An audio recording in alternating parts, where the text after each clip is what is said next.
On parle livre, roman, avant de refermer cette édition. Ce soir, nous recevons sur ce plateau Emmanuel Jeanvrin, auteur du roman Sabena, sorti aux éditions Gallimard. Bonsoir monsieur. Bonsoir. Merci d'être avec nous. Alors vous me direz si je me trompe, l'histoire commence avec une femme qui a vécu le massacre des Comoriens à Majinga en décembre 76. Elle fuit à Moroni où elle tombe amoureuse du mercenaire Bob Denard. La relation ne va pas durer, mais de cette union naîtra une petite fille. Pourquoi avoir choisi ce thème pour commencer? Parce qu'on ne va pas tout dévoiler quand même au lecteur. Eh bien, je voulais raconter des histoires de génération.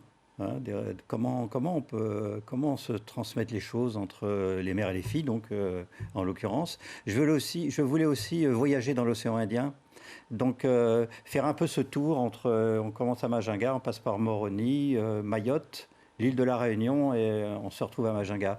Donc j'essaie de faire des romans où je mets mon satellite en haut de la région sud-ouest de l'océan Indien et je n'avais pas encore visité les Comores et Mayotte. Et c'est pour ça que j'ai eu envie de m'y intéresser de plus près et puis d'écrire sur ces îles.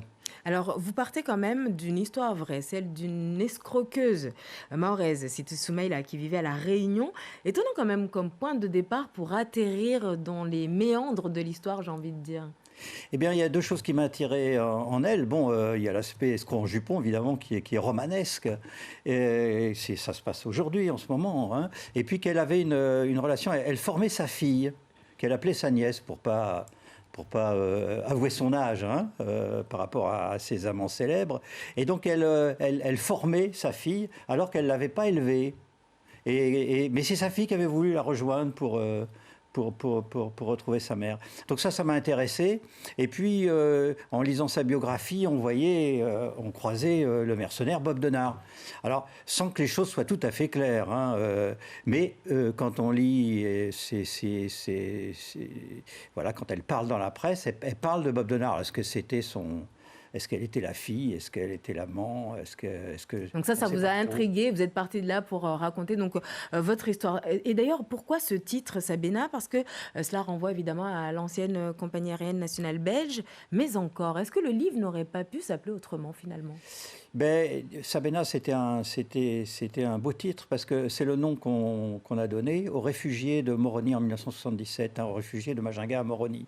Et donc, il y a un quartier Sabena à Moroni. Il y en a ici, hein, il y a des Sabena à Mayotte, hein, du côté de Pamandzi. Et il y en a aussi à l'île de la Réunion.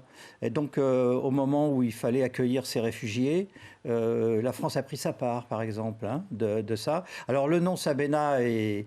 Peut-être parce que j'ai des origines belges. Pour moi, la Sabena, ça veut dire quelque chose dans ma famille. C'est Air France, c'est le Air France des Belges. Encore que ça n'existe plus. Et donc, c'était un peu intriguant que de prendre ce nom-là, qui fait un peu déesse grecque aussi, alors que ça n'a rien à voir. Mais voilà, ça m'a séduit pour ça. Alors, on l'a dit, hein, il y a des faits réels, de la fiction aussi. Est-ce que l'objectif était là aussi la réconciliation avec le passé, puisqu'il y a des faits historiques dans votre livre, avec cette histoire douloureuse qu'on préfère oublier? Disons que je voulais décrire le grand désordre post-colonial, parce que ça ne s'est pas bien passé. Ça s'est pas bien passé. Il y a eu des problèmes partout, aussi bien à Madagascar qu'aux Comores, Mayotte, on le voit bien, ça continue, ça perdure. L'île de la Réunion, il y a des problèmes de statut, des problèmes d'ONU, des histoires comme ça, et surtout une certaine violence qui a perduré. Ce qui m'a intéressé, je me rappelle bien quand j'ai connu cette affaire de Majinga, puisque j'ai de la famille un peu à Madagascar.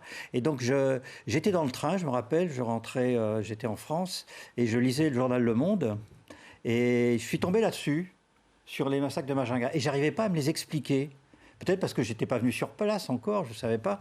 Et j'étais très intrigué. Tiens, c'est un petit peu ce qui s'est passé plus tard au Rwanda, entre les Tutsis, etc. Donc c'est un peu des choses, des problèmes qui dataient de très longtemps, qui ressurgissent comme ça, et sans que la France coloniale soit impliquée.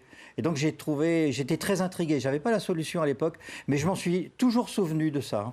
Et d'ailleurs, ce roman qui mélange un peu les genres, on retrouve ça aussi dans votre premier ouvrage, hein, Roch Sakai. Oui, alors Roch Sakai, ça parlait de cette colonie agricole réunionnaise à Madagascar, une sorte de réunions colonisatrices ailleurs.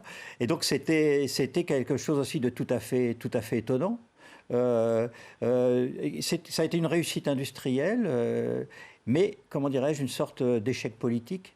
Et j'allais dire, il s'était quand même reconstitué trois classes de citoyens. À la Sakai, il y avait les ingénieurs français, hein, voilà, les Mzungu du coin. Il y avait les paysans qui étaient des agriculteurs, souvent analphabètes, qui venaient de la Réunion. Et puis il y avait le petit personnel malgache. Et donc ça, c'est aussi quelque chose qui n'a pas été, j'allais dire, que la colonie n'a pas arrivé à régler. Et puis En tout cas, ça vous inspire et vous écrivez là-dessus. Dernière question, vous êtes à Mayotte pour pas très longtemps. Où est-ce que les lecteurs pourront éventuellement vous rencontrer pour la dédicace de ce livre ou parler tout simplement de ce livre ou du premier d'ailleurs?